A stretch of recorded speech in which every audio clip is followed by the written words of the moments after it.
గ్రంథంలో నుండి Ruth Ruth గ్రంథము 2వ అధ్యాయము 20వ వచనం. ఆ తర్వాత నేను చెప్తాను. అక్కడే అదే అధ్యాయంలో ఉంటాయి, అదే గ్రంథంలో నుంచే ఉంటాయి, వేరే ఎక్కువ ఏమి రావు బయటవి. సరే, దేవునికి స్తోత్రము. ప్రియులారా, అందరికీ యేసయ్య నామంలో వందనాలు తెలియజేస్తున్నాం. ఇది ఎవరైనా దేవుని చిత్తంలో ఉన్నవారు చూడాలని, చూసి ఆశీర్వదించబడాలని దేవుడు మాకిచ్చిన భారం చొప్పున నేను దేవుని దాసురాలు ఈ యొక్క లేఖనాల్లో మేము చదివి నేర్చుకొని దేవుని ఆత్మ ప్రేరణను బట్టి మేము గ్రహించుకున్న ఆత్మీయ సంగతులు ప్రియులైన దేవుని దాసులకు, ఇతర క్రైస్తవ విశ్వాసులకు అందరికీ కూడా, సహోదరులకు ఆయా స్థలాల్లో ఉన్న దేవుని బిడ్డలకు తెలియచేయాలనే ఆశతో ఈ పని చేస్తున్నాం. మేము ఏది ఆశించట్లేదు, కేవలం ప్రభువును మహిమపరచాలి, మాకు ఆయన నేర్పిన ఆత్మీయ పాఠాలు ఇతరులతో కూడా పంచుకోవాలని నేను ఆశిస్తూ ఉన్నాను. దేవుడు ఇచ్చిన కృప చొప్పున ప్రియులారా, అనుదినము దేవుని వాక్యాన్ని ప్రకటించాలనేటువంటి ఆసక్తి ఉన్నప్పటికీ అన్నిసార్లు అది సాధ్యం కావడం లేదు. కనుక దేవుడు ఇచ్చిన వరకు, ఆయన అవకాశం ఇచ్చిన మేరకు తప్పనిసరిగా దేవుని వాక్య ధ్యానము మేము ధ్యానించుకోవడము, మేము చెప్పే చిన్న ఆత్మీయ సంగతులు ప్రియులైన మిగిలిన దేవుని బిడ్డలు కూడా వినాలనేటువంటి ఆశతో ఈ పని చేస్తున్నాం. మేము గత కొంతకాలంగా నేను 66 గ్రంథాల్లో, బైబిల్లోని 66 పుస్తకాల్లో నుంచి ఒక్కొక్క పుస్తకం నుంచి కేవలం ఒకే ఒక ప్రసంగాన్ని నేను సంక్షిప్తంగా తయారు చేశాను, దేవుడిచ్చిన ఆత్మీయ జ్ఞానంతో, కృపతో, నడిపింపుతో. మరి గత కొన్ని వారాలుగా నేను వరుస పెట్టి పాత నిబంధనలో మొదలుపెట్టి గత వారము ఇదిగో ఈ యొక్క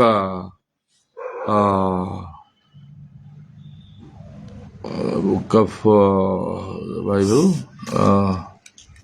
ఏంటంటే, గత వారము నేను న్యాయాధిపతులు గ్రంథం నుంచి నేను దేవుని వాక్యాన్ని షేర్ చేశాను.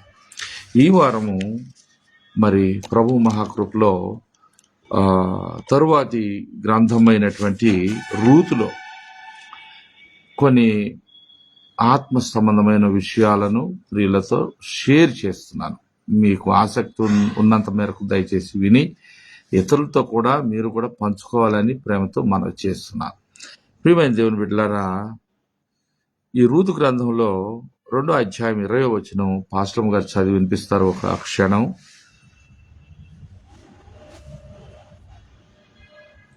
Naomi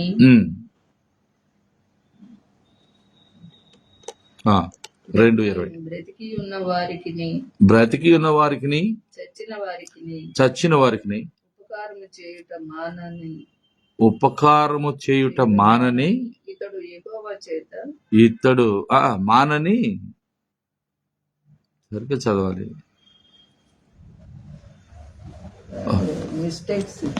mistake. సరే, నేను తీస్తున్నా. ఇందులో డిపెండెన్స్ తప్పనిసరిగా ఉన్నది. కాకపోతే రూతులో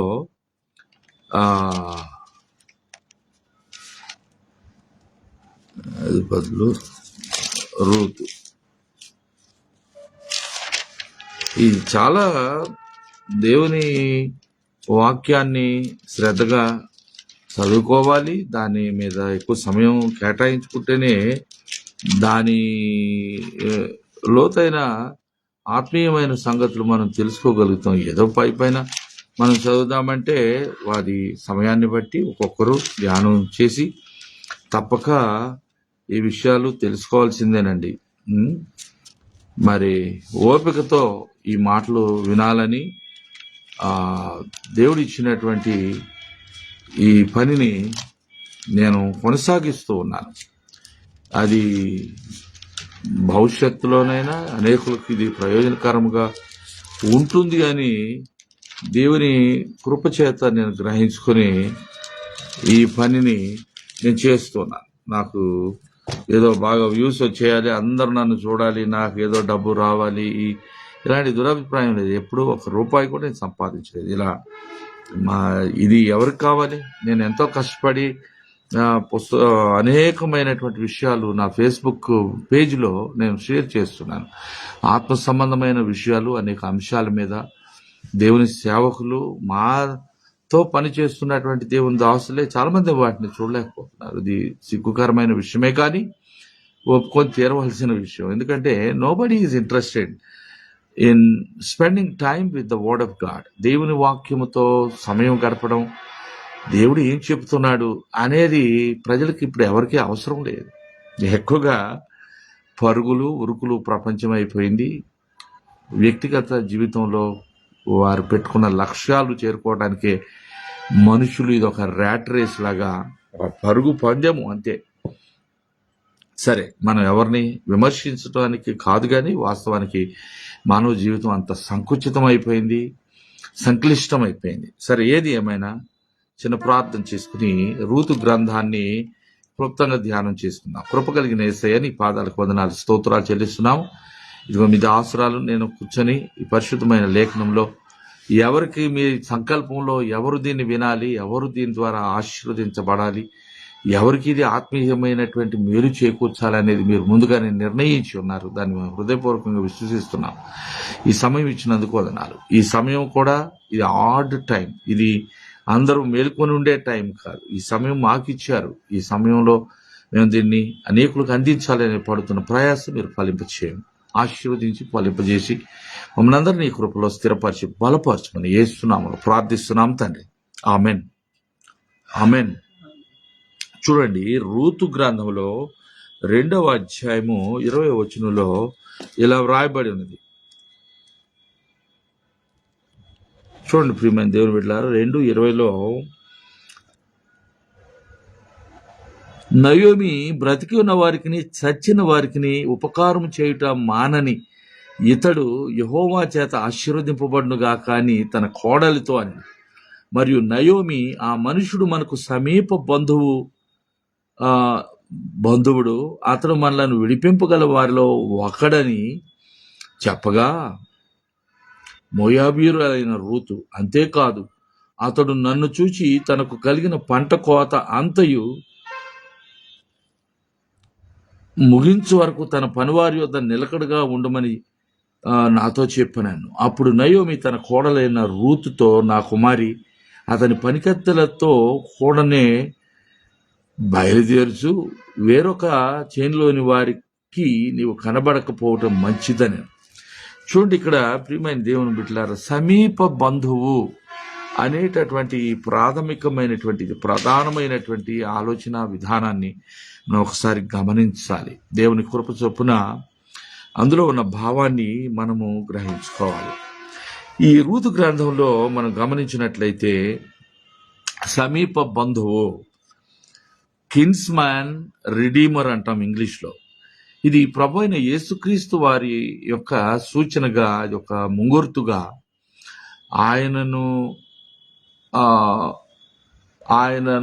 ఆయన వైపు మన దృష్టిని మరల్చేదిగా ఉన్నది. ఎందుకంటే ఆయనే మనకు సమీప బంధువుగా ఉన్నాడు. మరి ఇక్కడ మనం చూసినట్లయితే 3వ అధ్యాయం 9వ వచనంలో కూడా నేను చదువుతున్నాను, మీరు శ్రద్ధగా వినండి. 3వ అధ్యాయము 9వ వచనంలో ఇలా వ్రాయబడింది. అతడు నీవెవరివి అని అడగగా ఆమె, నేను రూతు అను నీ దాసురాలిని, నీవు నాకు సమీప బంధువుడవు గనుక నీ దాసురాలి మీద నీ కొంగు కప్పుమనగా, అతడు, నా కుమారి, యెహోవా చేత నీవు దీవెన నొందిన దానవు. కొద్దివారినే గాని గొప్పవారినే గాని యవనస్తులను నీవు వెంబడింపక ఉండుట వలన నీ మునుపటి సత్ప్రవర్తన కంటే వెనుకటి సత్ప్రవర్తన మరీ ఎక్కువైనది. కాబట్టి నా కుమారి, భయపడకము, నీవు చెప్పినదంతయు నీకు చేసేదని. హల్లెలూయా. ఇక్కడ నయోమి తన సమీప బంధువు అయినటువంటి బోయజును మరి రూతుకు పరిచయం చేసింది. ప్రియులారా, 4వ అధ్యాయంలో కూడా ఒక ప్రాముఖ్యమైనటువంటి మాట 4వ అధ్యాయం 4వ వచనంలో నేను చదివి వినిపిస్తాను. 4:4లో కూడా, ఈ పొర నివాసుల ఎదుటను నా జనుల పెద్దల ఎదుటను ఆ భూమిని సంపాదించుకొనుము. ఏమనగా దాన్ని విడిపించుటకు నీవు ఒప్పుకొనిన ఎడల విడిపింపుము, దాని విడిపింపు నొల్లని ఎడల అది స్పష్టముగా నాతో చెప్పుము. నీవుగాక దాన్ని విడిపింపవలసిన బంధువుడు ఎవడునూ లేడు, నీ తర్వాతి వాడను నేనే అని బంధువునితో చెప్పాను. అందుకు అతడు, నేను విడిపించదనని. బోయజు, నీవు నయోమి చేతిలో నుండి ఆ పొలమును సంపాదించు దినమున చనిపోయిన వారి పేరట అతని స్వాస్థ్యమును స్థిరపరచునట్లు చనిపోయిన వాని భార్య అయిన రూతు అను మోయాబీరాలు యొద్ద నుండి దాన్ని సంపాదింపవలనని చెప్పగా ఆ బంధువుడు, నేను దాన్ని విడిపించుకొనలేను, నా స్వాస్థ్యమును పోగొట్టుకుందనేమో, నేను దాన్ని విడిపింపలేను గనుక నీవే నాకు ప్రతిగా బంధువుని ధర్మము జరిగించుమని చెప్పాను. ప్రియమైన దేవుని బిడ్డలారా, ఇక్కడ బంధువుల ధర్మము అంటే కిన్స్ మ్యాన్ రెడీమర్ అంటే సమీప బంధువు అనేటటువంటి ఈ యొక్క భావన ఆ పురాతన సమాజంలో ఇశ్రాయేలీయుల మధ్యలో ఉన్నది. మనం గమనించినట్లయితే ఈ రూతు గ్రంథంలో ఇక్కడ బోయజుకు రూతు పట్ల ఉన్నటువంటి అది క్రీస్తుకు ఆయన ఆయన మనకు సమీప బంధువుగా ఉన్న క్రీస్తు పాపులమైన మన ఎడల ఆయన మన పైన తన దుప్పటిని లేక తన వస్త్రమును కప్పినట్లు ఆనాడు బోయజు ఎలాగైతే ఆయన ఆమెకు ఆశ్రయం ఇచ్చి ఉన్నాడో, ఆమెను ఆదరించినాడో, అదే రీతిగా మిక్కిలి అల్పులము పాపులమైన మానవ జాతి అత్యంత సమీప బంధువు ఎవరై అంటే ప్రభు అయిన యేసుక్రీస్తే. రూతు 2:12 మనం చూసినట్లయితే ఇక్కడ మనం ఈ విషయాలన్నిటి కూడా పరిగణనలో తీసుకొని ఆలోచన చేయాలి. రూతు 2:12 ఏమని వ్రాయబడిందంటే, యెహోవా నీవు చేసిన దానికి ప్రతిఫలమిచ్చును, ఇశ్రాయేలీయుల దేవుడైన యెహోవా రెక్కల క్రింద సురక్షితముగా నుండునట్లు నీవు వచ్చితివి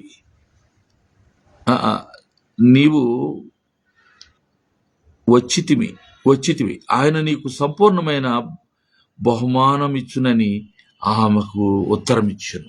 ఇక్కడ మనందరికీ తెలిసిన విషయమే, రూతు తన అత్తయ్య అయిన నయోమితో తన భర్త కోల్పోయినా కూడా విధవరాలుగా ఉండి కూడా, నీ దేవుడే నా దేవుడు, నీ జనమే నా జనము, నేను నిన్ను విడువనుగాక విడువను. ఇద్దరు కోడండ్రు కూడా భర్తలను కోల్పోయారు.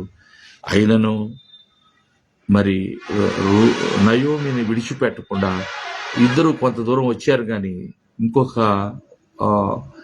కోడలు మరి ఆమె రూతును ముద్దు పెట్టుకొని తిరిగి తన ప్రదేశానికి ఆమె వెళ్ళిపోయింది. కానీ రూతు మాత్రము ఆమె ఎన్నడూ నయోమిని విడిచిపెట్టలేదు. ఇక్కడ మనం గమనించవలసింది ఏంటంటే, రూతు నీవు సరి అయిన స్థలానికి వచ్చావు, రూతు నిన్ను చేర్చుకుంటాను, నీకు సహాయం చేస్తాను, నీకు నా సమీప బంధువు యొక్క ధర్మాన్ని నేను నిర్వర్తిస్తాను అని బోయజు చెప్పిన మాటలు ప్రభు అయిన యేసుక్రీస్తు పాపులమైన మనకు ఆదరణతో ఆశీర్వాదకరంగా పలికిన మాటలను మనం జ్ఞాపకం చేసుకోవాలి. ఇక్కడ మనం గమనించినట్లయితే ఒకటో విషయం, రూతు తన మోయాబు దేశంలో తన బంధుజనము, తన రక్త సంబంధులు, తన అయిన వారు అందరినీ కూడా విడిచి నయోమిని వెంబడించి ఇశ్రాయేలు దేశానికి వచ్చింది. ఏంటంటే అక్కడ నయోమితో ఆమె ఇచ్చినటువంటి ఆమె చెప్పిన మాట ఏమిటంటే,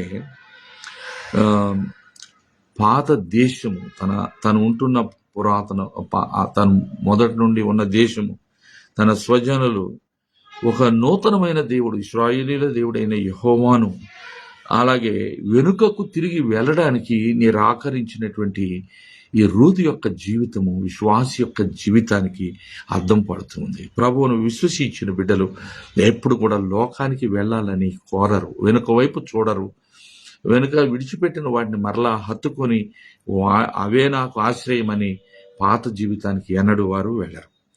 అయితే ఆమె అన్నటువంటి మాటలు ఎంతో ఆశ్చర్యకరమైన మాటలు. రూతు పలికిన మాట తన అత్తవైన నయోమితో, నీ జనమే నా జనము,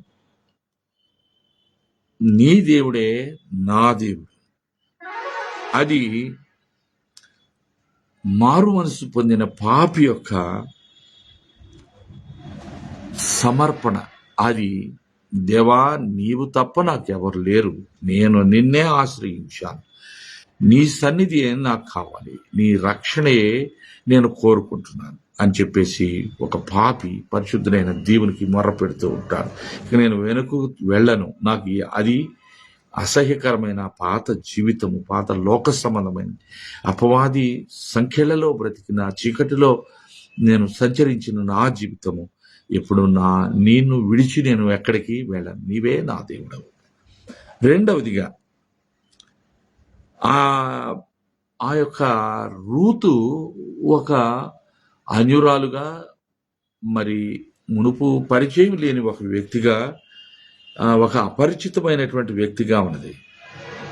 అయితే 2వ అధ్యాయము 10-12 వచనాలు మనం చూస్తే, రూతు గ్రంథము 2వ అధ్యాయము 10-12 వచనాల్లో ఇలా వ్రాయబడి ఉన్నది. అందుకు ఆమె సాగిలపడి తలవంచుకొని, ఏమీ తెలిసి పరదేశీనైన నాయందు లక్ష్యముంచున్నట్లు నీకు కటాక్షము కలిగను అవి చెప్పగా, బోయజు, నీ పెనిమిటి మరణమైన తర్వాత నీవు నీ అత్తకు చేసినదంతయు నాకు తెలియబడిన, నీవు నీ తల్లిదండ్రులను నీ జన్మ భూమిని విడిచి ఇంతకుముందు నీవు ఎరుగని జనమునొద్దకు వచ్చితివి, యెహోవా నీవు చేసిన దానికి ప్రతిఫలం ఇచ్చును అని చెప్పి బోయజు పలుకుతూ ఉన్నాడు. ప్రియమైన దేవుని బిడ్డలారా, యేసయ్యను వెంబడించడానికి వచ్చినటువంటి వారికి ఆయన, మనం మునుపు అన్యజనులమని,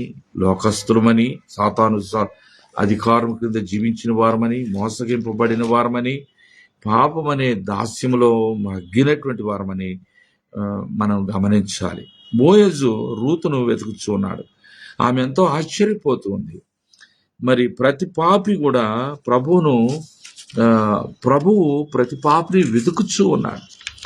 ఆయన కృప చేత, వాత్సల్యము చేత ప్రతి పాపిని తన యొద్దకు రమ్మని కోరుతూ ఉన్నాడు, అవకాశం ఇస్తూ ఉన్నాడు.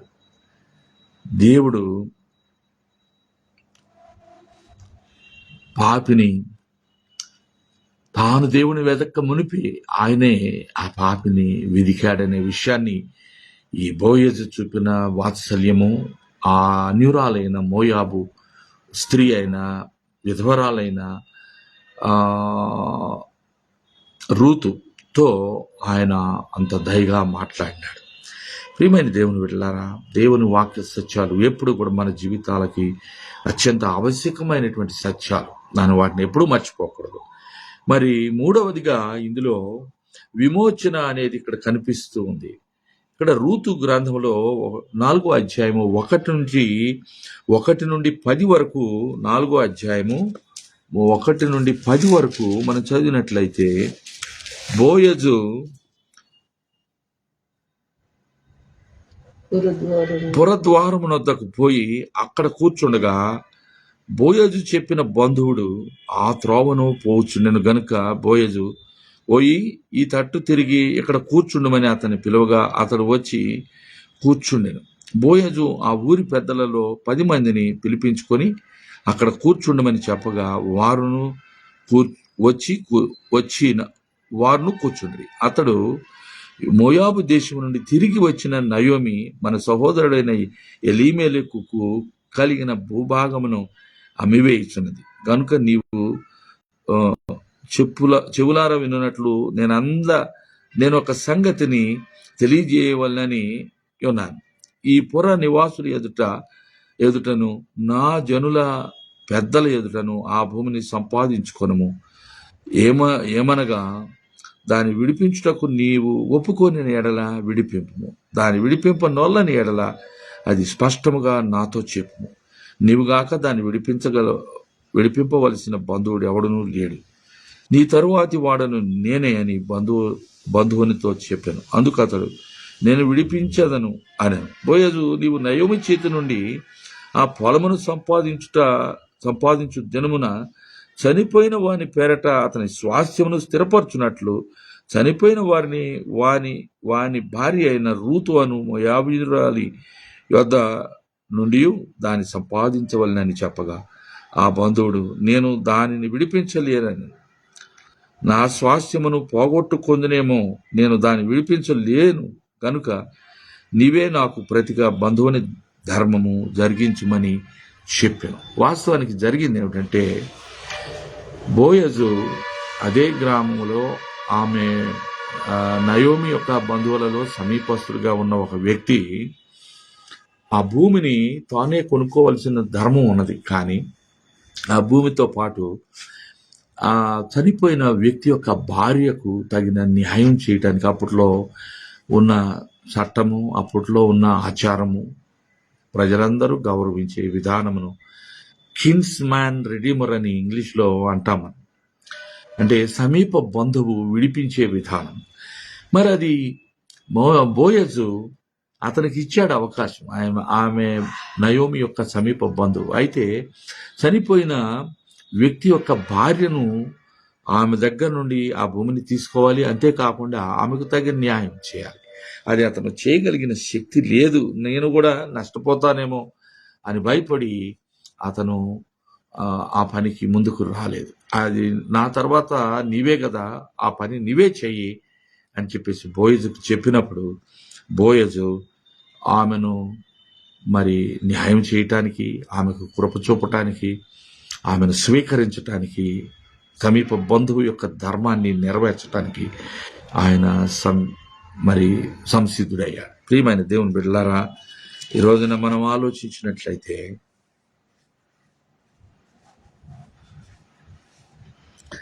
మనము దేవుడు తన కుమారుడైన క్రీస్తు ద్వారా మనకు అనుగ్రహించిన ఈ గొప్ప రక్షణ, మనం అర్హత లేని వారం ఆయన మనకు కృప చూపువాడై మన పట్ల జాలి నొంది మనకు సమీప బంధువుగా ఆయన వచ్చి మనము చేసిన పాపానికి ప్రాయశ్చిత్తం చేయటానికి ఆయనే కూడా శరీరధారి అయి వచ్చి నరుల మధ్యలో నివసించాడు. తన సమస్త మహిమను, మరి పరలోకపు మహిమను విడిచి సాధారణమైనటువంటి మనుషుడుగా ఆయన అవతరించాడు. కనుక విమోచన మరి ఆ యొక్క 4:1-10 రూతులో రాయబడిన ప్రకారము బోయజు ఆ యొక్క ధర్మాన్ని, ఆ భూమిని విడిపించుకొని ఆ స్వాస్థ్యమును తానే పొంది ఆ సమీప బంధువుగా తన ధర్మాన్ని నిర్వర్తించి ఆ రూతును తన భార్యగా స్వీకరించి ఉన్నాడు. 4వదిగా తిరిగి సమకూర్చబడింది. ఏంటి? నయోమి ఏం చెప్పింది? రూతు 4:14-17 మనం చూస్తే 4వ అధ్యాయం 14-17లో మనం చదివినట్లయితే ఇక్కడ ఏమని వ్రాయబడిందంటే, అప్పుడు స్త్రీలు, ఈ దినమున నీకు బంధువుడు లేకుండా చేయని యెహోవా స్తుతినందును గాక. నీకు బంధువుడు లేకుండా చేయలే దేవుడు. ఒక బంధువుడిని ఇచ్చాడు. ఆ బంధువుడు కూడా తన బంధువు ధర్మాన్ని జరిగించడానికి, న్యాయం చేయటానికి, భూమిని కొనుక్కోవడానికి, ఆ స్వాస్థ్యము ఎవరికైతే ఉన్నదో, ఎవరైతే విధవరాలుగా ఉన్నదో ఆ స్త్రీ అయిన, మోయాబీయులైన, అన్యురాలైన రూతును ఆయన స్వీకరించాడు. అది ఆయన గొప్పతనం. ఈ దినమందు నీకు బంధువుడు లేకుండా చేయని యెహోవా స్తుతినందును గాక. ఆయన నామము ఇశ్రాయేలులో ప్రకటింపబడును గాక. నిన్ను ప్రేమించి 7 కుమారుల కంటే నీకెక్కువగా నున్న నీ కోడలు ఇతని కనెను. ఇతడు నీ ప్రాణము నోదార్చి ముసలితనమున నీకు పోషకుడగునని నయోమితో చెప్పాను. ఎప్పుడు చెప్పిందంటే, నయోమి కోడలైన కుమారుడు చనిపోయినా ఆమె వెంట వచ్చిన మోయాబీరులైన ఆ రూతు, బోయజు వారిరువురు న్యాయబద్ధంగా, సామాజికంగా, చట్ట ప్రకారం గౌరవప్రదంగా ఆమెను పరిగ్రహించాడు. వారిరువురి మరి ఆ, కుటుంబ జీవనంలో దేవుడు వారిని ఆశీర్వదించి మరి రాజు అయిన దావీదు యొక్క తండ్రి అయిన మరి ఆయన పేరేమిటి, దావీదు రాజు తండ్రి పేర్లు చూసారా, ఒకసారి కన్ఫ్యూజన్ ఉంటుంది. అయితే నయోమి మారా అని పేరు పెట్టుకున్నది, యెషై, అంతే. కనుక ఇక్కడ ఆమె పొరుగు స్త్రీలు నయోమి కొరకు కుమారుడు పుట్టినని చెప్పి స్త్రీలు నయోమి కొరకు కుమారుడు పుట్టినని చెప్పి స్త్రీలు నయోమి కొరకు కుమారుడు పుట్టినని చెప్పి స్త్రీలు నయోమి కొరకు కుమారుడు పుట్టినని చెప్పి అతడికి ఓబేదు అని పేరు పెట్టిరి. ఓబేదు యెషైని కన్నాడు. ఓబేదు అనే ఆయన ఈ రూతుకు అలాగే సమీప బంధువుగా తన ధర్మమును నిర్వర్తించిన బోయజుకు పుట్టిన కుమారుడు ఓబేదు. ఓబేదు యెషైని కన్నాడు. యెషై దావీదును కన్నాడు. ఈ రీతిగా మన విమోచనకర్త అయిన ప్రభు అయిన యేసుక్రీస్తు వంశములో ఒక ముఖ్యమైనటువంటి బంధువుగా ఈ రూతు దేవుడు చేర్చుకున్నాడు. పాపులమైన మనకు తన సహవాసాన్ని ఇచ్చి తన ఎందుకు కొరగాని మనలను తన కుటుంబంలో చేర్చుకొని తన పేరు పెట్టి గౌరవప్రదమైన జీవనాన్ని, పరలోక రాజ్యపు వైభవాన్ని, నరకాగ్ని పాలు కాకుండా నిత్య జీవం అనే వరాన్ని మనకిచ్చిన యేసయ్య నిజముగా స్తోత్రార్హుడై ఉన్నాడు. నయోమి మారా అంటే చేదు, తన జీవితం చేదు అయిపోయింది. కుమారులు చనిపోయారు, భర్త చనిపోయాడు, ఇక అన్నీ కోల్పోయిన తర్వాత ఎక్కడో జీవించడానికి వెళ్ళిన మోయాబు దేశంలో తిరిగి తన ఇరువురు కోడళ్ళు తనతో వస్తామని కొంత దూరం వచ్చిన తర్వాత రెండవ కోడలు వెళ్ళిపోయింది. కానీ రూతు అత్తను విడిచిపెట్టకుండా వచ్చి హత్తుకొని నీ దేవుడే నా దేవుడు అన్నది. ఈ రోజున మన దేవుడు యేసయ్య. లోక సంబంధమైన మన జీవితాన్ని, స్థితిని మార్చివేసిన యేసయ్య మనం సమీప బంధువై మన రక్త సంబంధిగా మనకు పరలోకము నుండి దిగి వచ్చిన వాడై మన పక్షమున ఉత్తరవాదిగా ఉండి మన పాపములలో నుండి మన విడిపించిన ప్రభు నిత్యము ఆయన నామము స్తుతి నొందునుగాక.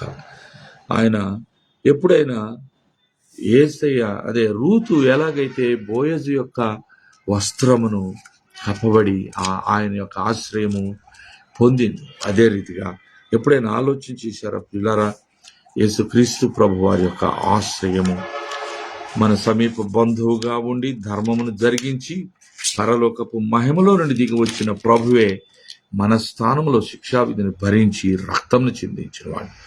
ఆయనే తన రక్తమును తర్పణముగా రక్త తర్పణ చేసి శిలువమ్రానులో ప్రాణమును ధారపోసి అమూల్యమైన తన రక్తము చేత మన పాపములకు ప్రాయశ్చిత్తము చేసి సమీప బంధువుగా మన విమోచించిన వాడై విడిపించిన వాడై ఉన్నాడు. ఆయనే ఆ విమోచన క్రయధనమును చెల్లించాడు. ఆయన మనలను కొని ఉన్నాడు, విడిపించి ఉన్నాడు. సంతలో పడి ఉన్న మనలను, నిస్సహాయులుగా ఉన్న మనలను, పాపులమైన మనలను, నిరుపయోగముగా ఉన్న మనలను, గుడ్డివారముగా ఉన్న మనలను, అయోగ్యులుగా ఉన్న మనలను ఆయన అంగీకరించాడు. ఈ రోజున మనం ఆలోచన చేస్తే దేవుని యొక్క గొప్ప ప్రేమ ఇందులో మనం స్పష్టంగా గమనిస్తూ ఉన్నాం. మరి ఈ ముగింపులో నేను మీకు ఇస్తూ ఉన్నటువంటి ఆహ్వానం ఏంటంటే, బోయజు ప్రభు అయిన యేసుక్రీస్తు వారిని స్పష్టముగా తన వ్యక్తిత్వం ద్వారా, తాను చేసిన విమోచన కార్యము ద్వారా యేసు ప్రభు వారికి ముంగుర్తుగా ఒక సూచనగా ఆయన కనిపిస్తూ ఉన్నాడు. ఆయనే మనకు తన యొక్క మానవ జన్మ, అంటే ఇంగ్లీష్లో దాన్ని ఇంకార్నేషన్ అంటాం. ఆయన తాను మానవ జన్మనెత్తి నరావతారిగా ఆయన అవతరించి మనను విమోచించడానికి వచ్చిన పరమ తండ్రి పంపిన ఏకైక మార్గము, విమోచకుడు, సమీప బంధువు, శరీరము ధరించుకొని వచ్చిన వాడు. ఆయన యుద్ధకు వచ్చి ఆయన యొక్క అంగి యొక్క అంచు లేక ఆయన వస్త్రము మనపై కప్పటానికి ఆయన సంసిద్ధంగా ఉన్నాడు.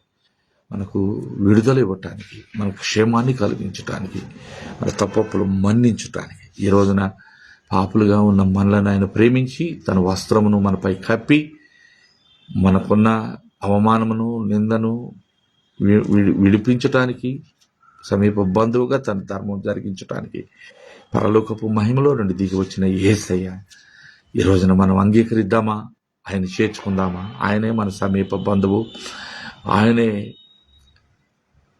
మన పక్షమున ధర్మం జరిగించినవాడు, తన రక్తం చేత విమోచించినవాడు. యేసయ్యను చేర్చుకుందాం, యేసయ్యను మహిమపరుద్దాం. ఆ నయోమి యొక్క జీవితంలో మరి నయోమిని విడిచిపెట్టకుండా మోయాబీయురాలుగా ఉన్న, అన్యురాలుగా ఉన్న ఆ యొక్క రూతు ప్రభువైన యేసుక్రీస్తు వారి యొక్క బంధువర్గంలో చేరిపోయింది.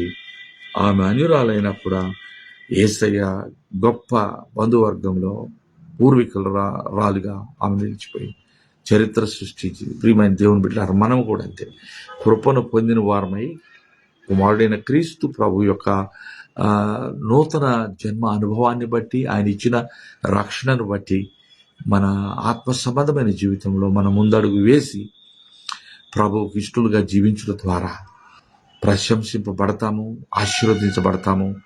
ఆయన తన చరిత్రలో మన పేర్లను రాస్తాడు. మనము ఆయన హక్కుదారులుగా, ఆయన స్వాస్థ్యంగా మన చేసుకున్నాడు. తన నిత్య జీవ వరమునిచ్చి తన జీవ గ్రంథంలో మన పేరు రాశాడు. తండ్రి అయిన దేవునికి సమీపస్తులుగా తన సమాధానాన్ని తాను చేసి బలియార్పణ ద్వారా మన తండ్రితో సమాధానపరిచాడు. మూర్పు దూరస్తులుగా ఉన్న మనలను, అన్యులుగా ఉన్న మనలను తండ్రి ఇంటిలో చేర్చి మహిమపరిచాడు. ఈరోజున యేసయ్య మన ఆహ్వానిస్తున్నాడు. ప్రార్థన చేసుకుందాం. ఒప్పగలిగిన యేసయ్య, ఈ వర్తమానం ద్వారా అనేకులు విని విశ్వసించి లోబడి నిన్ను మహిమపరచు భాగ్యము దయచేయను. మా వల్ల జరిగిన విస్తారమైన పాప దోషములు దయతో క్షమించి నీ చిత్తానికి అనుగుణమైన జీవితం మీరు జీవించినట్లు అనుదినము మీరు చేసిన ఆయా గొప్ప కార్యము, శిలువ విమోచన కార్యము, రక్త తర్పణ, అయా నీవు చిందించిన రక్తము మా పాపములకు ప్రాయశ్చిత్తం నువ్వు చేసిన విధానం జ్ఞాపకం చేసుకొని కృతజ్ఞతతో నీవు మా పైన పరిచిన పై ఆచ్ఛాదన, నీవు మాపై పరిచిన వస్త్రము, మాకిచ్చిన ఆశ్రయము, అయా నీ రక్షణ, నీ నిత్య జీవమును బట్టి వందనాలు చెల్లిస్తూ ప్రతి స్థలములో పాపులు నీ యొద్దకు ఆకర్షించబడినట్లు, సువార్త నమ్మునట్లు కృపతో నడిపించి బలపరచబడి మీ దాసురాలు నేను ప్రయాసపడి చేయుచున్న ఈ సందేశములను తప్పక నీ ప్రజలు నీ ఇష్టంలో ఉన్నవారు, నీ సంకల్పంలో ఉన్నవారు ఏ ఒక్కరిద్దరూ విని విశ్వసించిన యేసయ్య యొక్క ప్రేమను గ్రహించుకొని ఆయన యొక్క బిడ్డలుగా మారిపోయిన మా యొక్క ప్రయాస వ్యర్థము ఎన్నడూ కాదని మేము సంతృష్టి చెందుతాం. ప్రభా, కార్యం జరిగించండి. మా వర్తమానం వింటున్న ప్రియులను దీవెనతో నింపండి. మీరే ఆకర్షించుకొని మహిమపడతారు. మీకే మహిమ, ఘనత, ప్రభావాలు ఆరోపిస్తూ యేసునామములో ఈ ప్రార్థనా మనం మీకు సమర్పించి అడిగి వేడుకుంటున్నాము తండ్రి. ఆమెన్. ఆమెన్. హల్లెలూయా. మన ప్రభు అయిన యేసుక్రీస్తు కృప, తండ్రి దేవుని ప్రేమ, పరిశుద్ధాత్మ యొక్క సహవాసము, సన్నిధి మనకు, మన కుటుంబాలకు, ప్రభువును ప్రేమించి ఆయన ప్రత్యక్షత కొరకు ఎదురుచు సమస్త భక్తులకు దేవుని కృప సదాకాలం తోడైండును గాక. ఆమెన్. ప్రియులారా, అందరికీ చాలా వందనాలు. చాలా ఓపిక చేసి విన్నారు. మీరు విని ఉన్నట్లయితే దేవుడు మీకు ఆశీర్వాదాన్ని తప్పక ఇస్తున్నారని మేము హృదయపూర్వకంగా నమ్ముతూ మీకు కృతజ్ఞతలు తెలియజేస్తూ ఈ మాటలు ఇంతటితో ముగిస్తున్నాం. దీన్ని షేర్ చేయండి, ప్రార్థన చేయండి, మాతో ఏకీభవించండి, భాగస్వాములుగా ఉండి ప్రార్థన భాగస్వాములుగా. మీ డబ్బు ఏమీ అక్కర్లేదు, కానీ ప్రభు కార్యాల్లో భాగస్వాములుగా మనం దేవుడు మిమ్మల్ని సమృద్ధిగా దీవించి ఆశీర్వదించదు కాక. మరలా ప్రభు చిత్తం అయితే మరి ఒక వర్తమానంతో మీ అందరికి వస్తాం. దేవుడు ఆశీర్వదించదు కాక. ఆమెన్. Good night.